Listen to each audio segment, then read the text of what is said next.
ശബരിമലയിൽ നിലനിന്ന അനിയന്ത്രിതമായ തിരക്കിനെ തുടർന്ന് Thiruvithamkoor Devaswom board president K Jayakumar നടത്തിയ ശബരിമലയിൽ ഭയാനകമായ സാഹചര്യമാണ് എന്ന പ്രസ്താവന സംസ്ഥാന സർക്കാരിനെ കടുത്ത പ്രതിസന്ധിയിലാക്കി.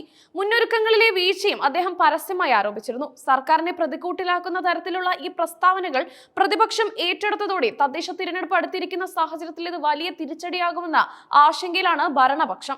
ഇതേ തുടർന്ന് സർക്കാരിന് അതൃപ്തിയുണ്ടെന്നും ഇത്തരം പ്രസ്താവനകൾ ഒഴിവാക്കണമെന്നും കാണിച്ച് ജയകുമാറിന് സർക്കാർ സന്ദേശം കൈമാറിയിട്ടുണ്ട്. തദ്ദേശ തിരഞ്ഞെടുപ്പ് പടിവാതിൽക്കൽ എത്തി നിൽക്കുന്ന സമയത്ത് ശബരിമലയിലെ സ്ഥിതിഗതികളെ കുറിച്ച് ഭക്തരെ ആശങ്കപ്പെടുത്തുന്ന തരത്തിലുള്ള ദേവസ്വം ബോർഡ് പ്രസിഡന്റിന്റെ പ്രതികരണം രാഷ്ട്രീയമായി തിരിച്ചടിയാകുമെന്നാണ് CPM വിലയിരുത്തുന്നത്. ഇത് സർക്കാരിന്റെ പ്രതിച്ഛായയ്ക്ക് കോട്ടം വരുത്തുമെന്ന ഭയത്താൽ വിവാദ പ്രസ്താവനകൾ പൂർണ്ണമായും ഒഴിവാക്കണമെന്ന് CPM നേതൃത്വവും കെ ജയകുമാറിനോട് നേരിട്ട് നിർദ്ദേശിച്ചുവെന്നാണ് വിവരം. സർക്കാരിന്റെ പ്രവർത്തനങ്ങളെ പരസ്യമായി വിമർശിക്കുന്നത് ഒഴിവാക്കണമെന്നും പ്രതിസന്ധി പരിഹരിക്കുന്നതിലാണ് ശ്രദ്ധ കേന്ദ്രീകരിക്കേണ്ടതെന്നും പാർട്ടി നിർദ്ദേശിച്ചു. കഴിഞ്ഞ ദിവസമുണ്ടായ അതിരൂക്ഷമായ തിക്കിനും തിരക്കിനും പിന്നാലെ സന്നിധാനത്തും പമ്പയിലെ നിയന്ത്രണങ്ങൾ കർശനമാക്കിയതോടെ സ്ഥിതിഗതികൾ നിയന്ത്രണ വിധേയമായിട്ടുണ്ട്. തിരക്ക് കുറയ്ക്കുന്നതിന് ജയകുമാർ തന്നെ മുന്നോട്ട് വെച്ച നിർദ്ദേശങ്ങൾ പലതും പോലീസ് നടപ്പാക്കി തുടങ്ങി.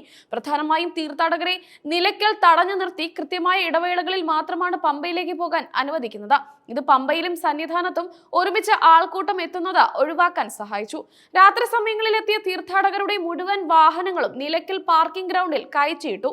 ഈ വാഹനങ്ങളിലെ തീർത്ഥാടകരോട് അവിടെ വിശ്രമിച്ച ശേഷം പതുക്കെ മാത്രം പമ്പയിലേക്ക് പോയാൽ മതിയെന്ന് പോലീസ് നിർദ്ദേശിച്ചു. രാത്രിയിൽ കൂടുതൽ പേർ പമ്പയിലേക്ക് എത്തുന്നത് ഒഴിവാക്കാനുള്ള തന്ത്രത്തിന്റെ ഭാഗമായിരുന്നു ഈ നടപടി. ഇതുമൂലം പുലർച്ചെ മുതൽ പമ്പയിലേക്കുള്ള ഒഴുക്ക് നിയന്ത്രിക്കാൻ സാധിച്ചു. പമ്പ നിലയ്ക്കൽ റൂട്ടിൽ KSRTC ബസ്സുകൾ മാത്രമാക്കി യാത്ര പരിമിതപ്പെടുത്തി. കഴിഞ്ഞ ദിവസങ്ങളിൽ മിനിറ്റിൽ 3 മുതൽ 5 വരെ ബസ്സുകൾ അയച്ച സ്ഥാനത്ത് ഇന്ന് ബസ്സുകളുടെ എണ്ണം നിയന്ത്രിച്ച് മാത്രമാണ് പമ്പയിലേക്ക് പോകാൻ അനുവദിക്കുന്നത്. എന്നാൽ ദർശനം കഴിഞ്ഞ് പമ്പയിലെത്തിയ തീർത്ഥാടകരെ നിലയ്ക്കൽ എത്തിക്കുന്നതിനായി ബസ്സുകൾ നിരനിരയായി കാത്തു കിടക്കുന്നുണ്ട്. തീർത്ഥാടകർ കയറിയാൽ ഉടൻ തന്നെ ബസ് പുറപ്പെടുന്നതിനുള്ള സൗകര്യവും ഒരുക്കിയിട്ടുണ്ട്. ശബരിമലയിലെ തീർത്ഥാടകർക്ക് സുരക്ഷിതവും സുഗമമായ ദർശനം ഒരുക്കുന്നതിനായി ദേശീയ ദുരന്ത നിവാരണ സേനയുടെ ആദ്യ സംഘം സന്നിധാനത്ത് സജീവമായി. തൃശൂരിൽ നിന്നുള്ള 35 സംഘമാണ് രക്ഷാപ്രവർത്തനങ്ങൾക്കും തിരക്ക് നിയന്ത്രിക്കുന്നതിനും വേണ്ടി എത്തിയിട്ടുള്ളത്. ചെന്നൈയിൽ നിന്നുള്ള രണ്ടാമത്തെ 40 അംഗ സംഘം ഇന്ന് രാത്രിയോടെ പമ്പയിൽ എത്തുമെന്നാണ് പ്രതീക്ഷിക്കുന്നത്. നിലവിൽ 18-ാം പടി കയറാനുള്ള ക്യൂ ശരംകുത്തി വരെ മാത്രമാണ്. ഇതോടെ സന്നിധാനത്ത് തിരക്ക് കുറഞ്ഞിട്ടുണ്ട്. സന്നിധാനവും പമ്പയും പൂർണ്ണമായും പോലീസിന്റെ നിയന്ത്രണത്തിലായതിനാൽ വരി തെറ്റിച്ച് 18-ാം പടിക്കലേക്ക് പോകാൻ ആരെയും അനുവദിക്കുന്നില്ല.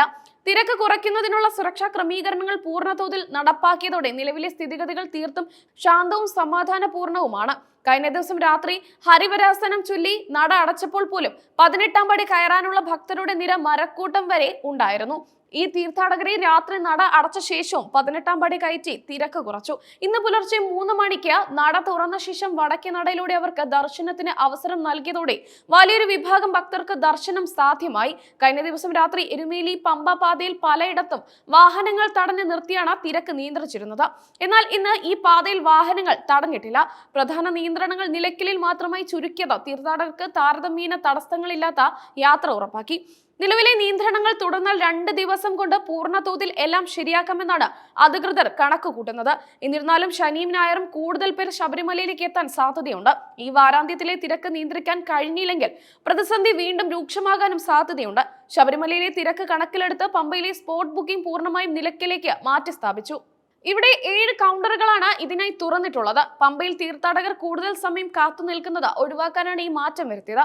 നിലയ്ക്കലിലെ പരമാവധി സ്പോട്ട് ബുക്കിംഗ് പരിധി 20,000 ആണ്. ഈ പരിധി എത്തുന്നതോടെ സ്പോട്ട് ബുക്കിംഗ് നിയന്ത്രിക്കും. സ്പോട്ട് ബുക്കിംഗ് നിലയ്ക്കലിലേക്ക് മാറ്റിയെങ്കിലും അവിടെ തർക്കങ്ങൾ ഉടലെടുക്കുകയുണ്ടായി. 7 കൗണ്ടറുകൾ തുറക്കുമെന്ന് പറഞ്ഞിരുന്നുവെങ്കിലും 5 കൗണ്ടറുകൾ മാത്രമാണ് തുറന്നതെന്നും മണിക്കൂറുകളായി കാത്തു നിൽക്കുകയാണെന്നും ഭക്തർ പരാതിപ്പെട്ടു. തിരക്ക് നിയന്ത്രിക്കുന്നതിനിടയിൽ ഭക്തർക്ക് വേണ്ട സൗകര്യങ്ങൾ ഒരുക്കുന്നതിൽ വീഴ്ച സംഭവിച്ചെന്നാണ് ഈ തർക്കങ്ങൾ സൂചിപ്പിക്കുന്നത്. ഡിസംബർ 10 വരെ ഓൺലൈൻ ബുക്കിംഗ് വഴി ഒഴിവില്ലാത്തതിനാൽ തീർത്ഥാടകർ കൂടുതലായി സ്പോട്ട് ബുക്കിംഗിനെ ആശ്രയിച്ചേക്കുമെന്നാണ് അധികൃതരുടെ വിലയിരുത്തൽ. ഇത് നിലയ്ക്കലിലെ തിരക്ക് വർദ്ധിപ്പിക്കാനും സാധ്യതയുണ്ട്. അതുകൊണ്ട് തന്നെ നിലയ്ക്കലിൽ കൂടുതൽ ജീവനക്കാരെയും സുരക്ഷാ ഉദ്യോഗസ്ഥരെയും വിന്യസിക്കേണ്ടതായി വരും.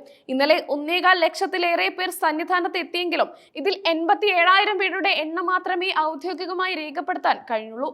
ഇത് ബുക്കിംഗ് സംവിധാനത്തിലും കണക്കെടുപ്പിലും പാളിച്ചകളിലേക്ക് വിരൽ ചൂണ്ടുന്നു.